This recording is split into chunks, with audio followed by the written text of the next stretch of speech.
ರಾಜಶೇಖರ್ ಪಾಟೀಲ್ ಅವರೇ, ನೀವು ಲೀಡ್ ಮಾಡ್ತಾ ಇದ್ರಿ, ಎಲ್ಲ MLA MLC ತಗೊಂಡು ಲೀಡ್ ಮಾಡ್ತಾ ಇದ್ರಿ, ನೀವು ನಡ್ಸ್ರಿ, ನಾನು ಹಿಂದೆ ಸರಿತಾ ಅಂತ ಹೇಳಿದ್ದೀನಿ. ನಾನು ಅವತ್ತೇ ಹೇಳಿದ್ದೀನಿ, ನೀವು ನಡ್ಸ್ತಾ ಅಂದ್ರೆ ಹಿಂದೆ ಸರಿತಾ ಅಂತ ಹೇಳಿದ್ದೀನಿ. ಸೊ ಇವತ್ತಿನ ದಿವಸ ನಾನು ಲೆಟರ್ ಕೊಟ್ಟಿದ್ದೀನಿ DCC ಬ್ಯಾಂಕ್ಗೆ. I am withdrawing from the process of the action considering the request and the humanity basis of the share holders of the factory. ನಾನು ಈ ಪ್ರೆಸ್ ಮುಖಾಂತರ ರಾಜಶೇಖರ್ ಪಾಟೀಲ್ ಹೇಳ್ತಿದ್ದೀನಿ, ತಾವು BSSಗೆ ಕಾಪಾಡುವಲ್ಲಿ ಮುಂದಾಳತ್ವ ತಗೊಂಡಿದ್ರಿ, ನಿಮ್ಗೆ ನಾನು ಸಹಕರಿಸ್ತೀನಿ ಅಂತ ಹೇಳ್ತಾ ಇದ್ದೇನೆ. ಇವತ್ತಿನ ದಿವಸ ತಮ್ಮ ಪತ್ರಕರ್ತರಿಗೆ ಕರೆಸಿದ ಉದ್ದೇಶ ಏನಂದರೆ, ನಾನು 16/12/2024 ಹರಾಜಿನ ಪ್ರಕ್ರಿಯೆಯಲ್ಲಿ ಬೀದರ್ ಸಹಕಾರ ಸಕ್ಕರೆ ಕಾರ್ಖಾನೆ ಚಿರಾಸ್ತಿ ಮೊಬೈಲ್ ಪ್ರಾಪರ್ಟೀಸು ಪರ್ಚೇಸ್ ಮಾಡಿದಿತ್ತು. ಇದು ಆದಮೇಲೆ ನಾನು ಕಾರ್ಮಿಕರ ಜೊತೆಲಿ ಡಿಸ್ಕಸ್ ಮಾಡಿದೆ, ಅವ್ರ ಪ್ರಕ್ರಿಯೆನಿದೆ. ಆದಮೇಲೆ 8 ಜನವರಿ 25 ಷೇರುದಾರ ಅಂದರೆ ಫ್ಯಾಕ್ಟ್ರಿಯ ಮಾಲೀಕರಾದ ಷೇರುದಾರಿಗೆ ನಾನು ಈ ಬಗ್ಗೆ ಚರ್ಚೆ ಮಾಡಿದೆ. ಕೂಲಂಕುಷವಾಗಿ ಚರ್ಚೆ ಆದಮೇಲೆ ಅವರು ಇದು ನಮ್ಮದು ಫ್ಯಾಕ್ಟ್ರಿ ಅದ, ನಾವು ಉಳಿಸ್ಕೋತೀವಿ, ನಾವು DCC ಬ್ಯಾಂಕಿಗೆ ಹಾಗೆ ಮಾಡಿ ನಾವು ದುಡ್ಡು ಕಟ್ತೀವಿ, ಅದಕ್ಕಂತ ತಾವೇನು ಖರೀದಾರ ಇದ್ರಿ ಈ ಪ್ರಕ್ರಿಯೆಯಿಂದ ಹಿಂದೆ ಸರಿಬೇಕಂತೇಳಿ ಅವ್ರು ರಿಕ್ವೆಸ್ಟ್ ಮಾಡಿಕೊಂಡ್ರು. ಬಟ್ ಮಾನವೀಯತೆ ಧರ್ಮದ ಮೇಲೆ ನಾನು ಅವರಿಗೆ ಕರೆಸಿದ್ದೆ. ಒಬ್ಬ ಯಜಮಾನ ಅವನು ಬ್ಯಾಂಕಿಗೆ ಅಡವಿಟ್ಟು ದುಡ್ಡು ತೊಗೊಂಡಿರ್ತಾನೆ, ಯಾವುದೋ ಒಂದು ಕಾರಣದಿಂದ ದುಡ್ಡು ಕಟ್ಲಿಕ್ಕೆ ಆಗಲ್ಲ, ಆ ಬ್ಯಾಂಕ್ ಹರಾಜು ಪ್ರಕ್ರಿಯೆ ಮಾಡ್ತದ, ಆ ಹರಾಜು ಪ್ರಕ್ರಿಯೆ ಮಾಡಿದಾಗ ಯಾರೋ ಒಬ್ರು ಖರೀದಿ ಮಾಡ್ತಾರೆ, ಸೊ ಆ ದುಡ್ಡು ಕಟ್ಟ ಮೇಲೆ ಅವ್ರಿಗೆ ಟ್ರಾನ್ಸ್ಫರ್ ಆಗ್ತದೆ. ಬಟ್ ಇಲ್ಲಿ ನಾವು ಮಾನವೀಯತೆ ದೃಷ್ಟಿ ನೋಡಿದಾಗ ಹಳೆ ಓನರ್ ಅಂದರೆ 25,000 ಜನ ಷೇರುದಾರರು, ಹಳೆ ಮಾಲೀಕರು ಅಂದರೆ 25,000 ಷೇರು ಜನರು. ಅವ್ರು ಯಾವುದೋ ಒಂದು ನೆಗ್ಲಿಜೆನ್ಸಿ ಕಾರಣದಿಂದ ಈ ಫ್ಯಾಕ್ಟ್ರಿ ಪರಿಸ್ಥಿತಿಗೆ ಬಂತು, ಹರಾಜಾಯಿತು, ನಾನು ತೊಗೊಂಡೆ. ಯಾವಾಗ ಅವ್ರ ಹತ್ರ ನಾನು ಡಿಸ್ಕಸ್ ಮಾಡಿದೆ, ಅವನು ಹ್ಯುಮ್ಯಾನಿಟಿ ಬೇಸಿಸ್ ನಾನು ವಿತ್ಡ್ರಾ ಆಗ್ತೀನಿ ಅಂತ ಹೇಳಿ ಅವ್ರಿಗೆ ನಾನು ಕಮಿಟ್ಮೆಂಟ್ ಕೊಟ್ಟಿದ್ದೆ. ಸೊ ಇವತ್ತಿನ ದಿವಸ ನಾನು ಲೆಟರ್ ಕೊಟ್ಟಿದ್ದೇನೆ DCC ಬ್ಯಾಂಕ್ಗೆ. I am withdrawing from the process of the action considering the request and the humanity basis of the share holders of the factory. ಮತ್ತೆ ಗಂಗಾ ಗ್ರೂಪ್ಲಿಂದ ಯುಗಾದಿ 2025 2500 TCD ನಾವು ಶಂಕುಸ್ಥಾಪನೆ ಮಾಡ್ತಾ ಇದ್ದೀವಿ. ಬರುವ ಡಿಸೆಂಬರ್ನಲ್ಲಿ ಕ್ರಷಿಂಗ್ ಮಾಡ್ತೀವಿ ಅಂಥೇಳಿ ನಮ್ಮ ಒಂದು ಅನಿಸಿಕೆ ಇದೆ. ನಾವು ಈ ದುಡ್ಡು ಆ ಫ್ಯಾಕ್ಟ್ರಿದಲ್ಲಿ ಇನ್ವೆಸ್ಟ್ ಮಾಡ್ತಾ ಇದ್ದೀವಿ, ನಮ್ಮದೇ ಆದ ಒಂದು ಸ್ವಂತ. ಈ ಕಾಂಪ್ಲಿಕೇಶನ್ ಇರೋದ್ರಿಂದ ರೈತರ ಹಿತದೃಷ್ಟಿಯಿಂದ, ಷೇರುದಾರರ ಹಿತದೃಷ್ಟಿಯಿಂದ, ಕಾರ್ಮಿಕರ ದೃಷ್ಟಿಯಿಂದ ನಾನು ಈ ಟೆಂಡರ್ ಪ್ರಕ್ರಿಯೆಯಿಂದ ನಾನು ಹಿಂದೆ ಸರಿತಾ ಇದ್ದೀನಿ. ಬರುವ ಯುಗಾದಿ ಏಪ್ರಿಲ್ 1 ಇರ್ಬೋದು ಅಥವಾ ಮಾರ್ಚ್ 31 ಇರ್ಬೋದು, ಯುಗಾದಿ ದಿವಸ ನಾವು ಶಂಕುಸ್ಥಾಪನೆ ಮಾಡ್ತಾ ಇದ್ದೀವಿ for the Ganga sugar industries 2500 TCD with co generation.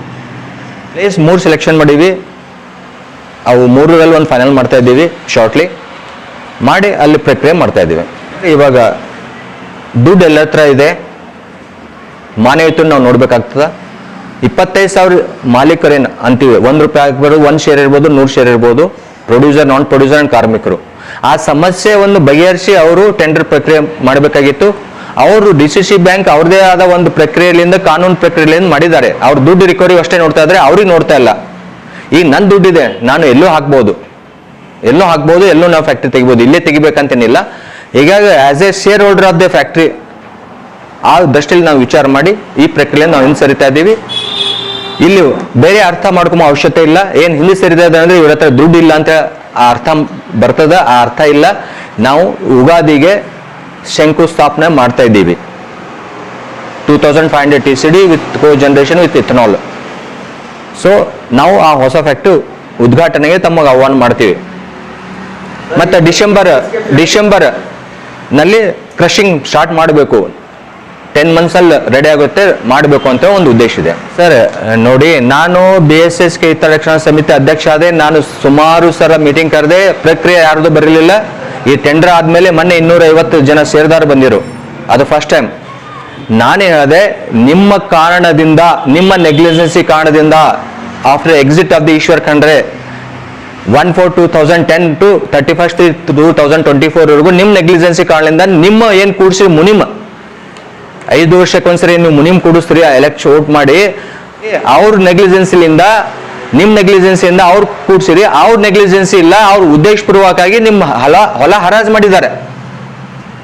ಇವಾಗ ನೀವು ಸಮಯ ಮೀರಿಲ್ಲ, ನೀವು ಅದಕ್ಕೆ ಬಚಾವ್ ಮಾಡ್ಕೋಬಾರ್ದು ಅಂತ ಹೇಳಿ ನಾನು ಆ ಉದ್ದೇಶದಿಂದ ಹಿಂಸರಿತಾ ಇದ್ದೀನಿ. ಈಗ ನಾನು ಎಕ್ಸಿಟ್ ಆಗಿದ್ದೀನಿ, ಲೆಟರ್ ಕೊಟ್ಟಿದ್ದೀನಿ, ಡಿಸಿ ಬ್ಯಾಂಕ್ ಹೋಗಿ ಲೆಟರ್ ಕೊಟ್ಟು ರಿಶೂಡ್ ಕಾಪಿ ತಗೋತಾ ಇದ್ದೀನಿ. ನಿಮ್ಗೆ ರಿಶೂಡ್ ಕಾಪಿ ಇಲ್ಲ, ಬಟ್ ನಾನು ಜೆರಾಕ್ಸ್ ಕೊಟ್ಟಿದ್ದೀನಿ, ರಿಶೂಡ್ ಕಾಪಿ ತಗೋತೀನಿ, ಅದು ಮತ್ತೆ ನಿಮ್ಗೆ ಒಂದು ಕಾಪಿ ಹಾಕ್ತೀನಿ. ಸರ್, ನಾನು ಒಂದು ಮಾತು ಹೇಳ್ತಾ ಇದ್ದೀನಿ, ಇಲ್ಲಿ earlier owner of the factory ಬಗ್ಗೆ ನಾನು ವಿಚಾರ ಮಾಡಿದ್ದೀನಿ.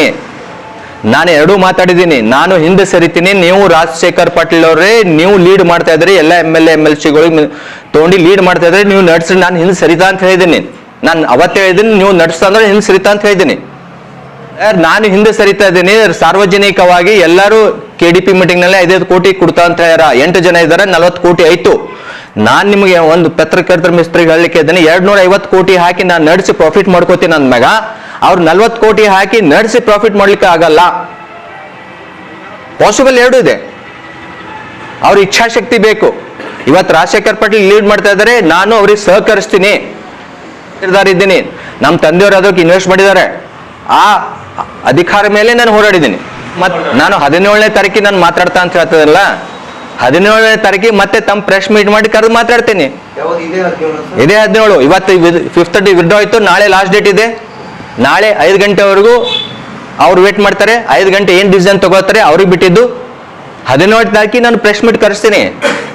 ನಾನು ಈ ಪ್ರೆಸ್ ಮುಖಾಂತರ ರಾಜಶೇಖರ್ ಪಾಟೀಲ್ ಹೇಳ್ತಿದ್ದೀನಿ, ತಾವು BSSK ಕಾಪಾಡುವಲ್ಲಿ ಮುಂದಾಳತ್ವ ತಗೊಂಡಿದ್ರಿ, ನಿಮ್ಗೆ ನಾನು ಸಹಕರಿಸ್ತೀನಿ ಅಂತ ಹೇಳ್ತಾ ಇದ್ದೇನೆ. ಇಲ್ಲ ಅಂತ ಹೇಳಿ ಅಪೋದನೆ ಬೇಡ, ಯಾರು ಅಂಜಿಕೆ ಇಲ್ಲ. ನಾನು ಉಗಾದಿಗೆ ಶಂಕುಸ್ಥಾಪನೆ ಮಾಡ್ತಾ ಇದ್ದೀನಿ. ಡಿಸೆಂಬರ್ಗೆ ಕ್ರಶಿಂಗ್ ಮಾಡ್ತೀವಿ. ಪಾಟೀಲ್ ಇದಕ್ಕೆ BSSK ಓನರ್ ಏನ್ ನಡೆಸಬೇಕು, ಲೀಸು ಮತ್ತೆ ಲೀಸು ಅಥವಾ ಮಾರೋದು ಇಲ್ಲ, ಆ ಓನರೇ ನಡೆಸಬೇಕು. ಆ ನಿಟ್ಟಿನಲ್ಲಿ ನಾನು ಲೀಡ್ ತೋಡ್ತೀನಿ. 5 ವರ್ಷ MLA ಇದ್ದಾರೆ, ಎಕ್ಸ್ ಮಿನಿಸ್ಟರ್ ಇದ್ದಾರೆ, ಅದ್ರ ಸಲುವಾಗಿ ನಾನು ಅವ್ರಿಗೆ ಸಹಕರಿಸ್ತೇನೆ ಅಂತ ಹೇಳ್ತಾ ಇದ್ದೀನಿ. ಸರ್, ಅವ್ರು ತಗೊಳ್ಳಲಿಲ್ಲ ಅಂದ್ರೆ ಬೆಂಗಳೂರು ನಮ್ದು ಅಧಿವೇಶನಕ್ಕೆ ಹೋಗಿ ಎಲ್ಲ MLA ಕರ್ಕೊಂಡು ಹೋಗಿ ಮಿನಿಸ್ಟರ್ ಹತ್ರ ಕೂಡ್ತಿರ್ಲಿಲ್ಲ. ಇಚ್ಛೆ ಇಲ್ಲ. ಸಾರ್ವಜನಿಕ ರಂಗದಲ್ಲಿ ಅವರು 15 ವರ್ಷ MLA ಇದ್ದಾರೆ, ಎಕ್ಸ್ ಮಿನಿಸ್ಟರ್ ಇದ್ದಾರೆ, ಅವ್ರು ಸಾರ್ವಜನಿಕದಲ್ಲಿ ಅವ್ರ ವಿಚಾರ ಇದೆ. ಇರ್ರೆಸ್ಪೆಕ್ಟ್ ಆಫ್ ದಿ ಪಕ್ಷ, it is A cooperative factory. ಗ್ರಾಹಕರ ಸ್ಯಾಟಿಸ್ಫ್ಯಾಕ್ಷನ್ ನಲ್ಲಿ ನಂಬರ್ 1 ತೃಪ್ತಿ ದರದಾಯಕ ಶೋರೂಮ್ ನಿಮ್ಮ SP TVS ಶೋರೂಮ್ ನಿಮಗಾಗಿ ತಂದಿದೆ ಹೊಸ ಮಾಡೆಲ್ಗಳ ಹೊಸ ಬೈಕ್ಗಳು. ರೈತರಿಗಾಗಿ ಅನುಕೂಲವಾಗಿರುವ ಸೂಪರ್ ಎಕ್ಸೆಲ್ ಕೂಡ ಲಭ್ಯ. ಹಾಗಿದ್ರೆ ಹಿಂದೆ ಭೇಟಿ ನೀಡಿ SP TVS ಶೋರೂಮ್ ಮಾಲೀಕರು ಲೋಕೇಶ್ RG. ಹೆಚ್ಚಿನ ಮಾಹಿತಿಗಾಗಿ ಸಂಪರ್ಕಿಸಿ 8494951009, ನಾಗಲಕ್ಷ್ಮಿ ದಾಬಾ ಹತ್ತಿರ, Gulbarga road, Humara. Coat pant, sherwani, suiting, shirting, sari, dress material ಹಾಗೂ ಮದುವೆ ಸಮಾರಂಭಗಳ ಎಲ್ಲಾ ತರಹದ ಬಟ್ಟೆಗಳು ಹೋಲ್ಸೇಲ್ ದರದಲ್ಲಿ ಲಭ್ಯ. ಹಾಗಿದ್ರೆ ಎಂದೇ ಭೇಟಿ ನೀಡಿ RK ಫ್ಯಾಷನ್ ಕಲೆಕ್ಷನ್, ಬಸ್ ನಿಲ್ದಾಣ ಎದುರುಗಡೆ, ಹುಮ್ನಾಬಾದ್. ಹೆಚ್ಚಿನ ಮಾಹಿತಿಗಾಗಿ ಸಂಪರ್ಕಿಸಿ 8660601957.